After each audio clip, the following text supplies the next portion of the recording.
LAC पर गर्मा गर्मी के बीच भारतीय सेना का एक बड़ा बयान आया है।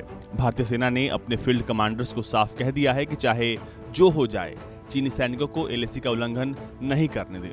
और फिर इसके बाद केंद्र सरकार के एक शीर्ष अधिकारी की ओर से चीन को सख्त चेतावनी दी गई है, जिसमें कहा गया है कि अगर पूर्वी लद्दाख में अब चीन ने लक्ष्मण रेखा पार की तो अब उसे इसका बड़ा नुकसान उठाना पड़ेगा। यानी कि अब भारतीय सेना चीन की साजिश के हर कांटे को जड़ से उखाड़ने जा रही है। भारत सरकार के शीर्ष अधिकारी ने चीन को आड़े हाथे लेते हुए ये तक कह दिया कि चीन की राजनीतिक और सैन्य बिरादरी दोनों के टॉप लेवल की ओर इस विवाद को लगातार बढ़ाया जा रहा है और इसमें सिर्फ स्थानीय सैन्य कमांडरों की भूमिका नहीं है।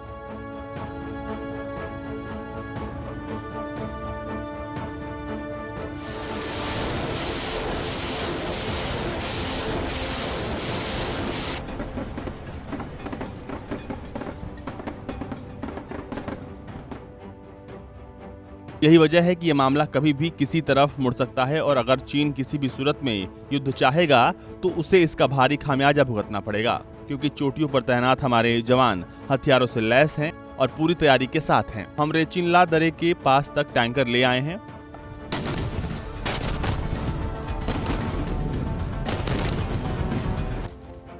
चीन ने एलएसी पर जिस तरह की गंदगी मचाई है, उसके बाद भारत ने इस क्षेत्र में चीन को मुंहतोड़ और उसकी हर साजिश को खत्म करने के लिए फॉरवर्ड पोजीशन पर जवानों की संख्या में इजाफा किया है।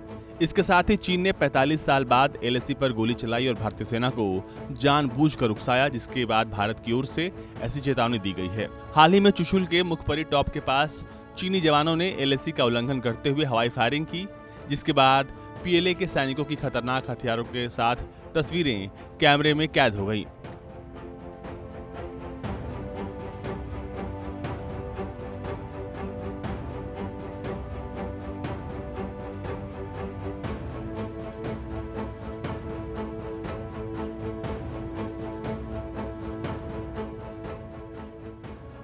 इसके साथ ही साथ भारत ने अब चीन को उसी की भाषा में जवाब देने के लिए एलएसी के कुछ हिस्सों पर कटीले तार भी बिछाने शुरू कर दिए हैं।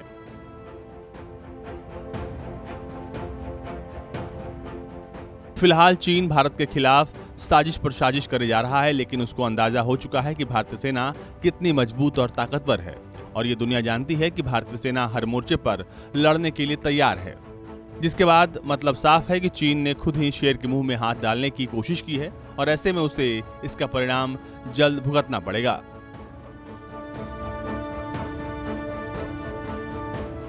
ब्यूरो रिपोर्ट, भारत तक।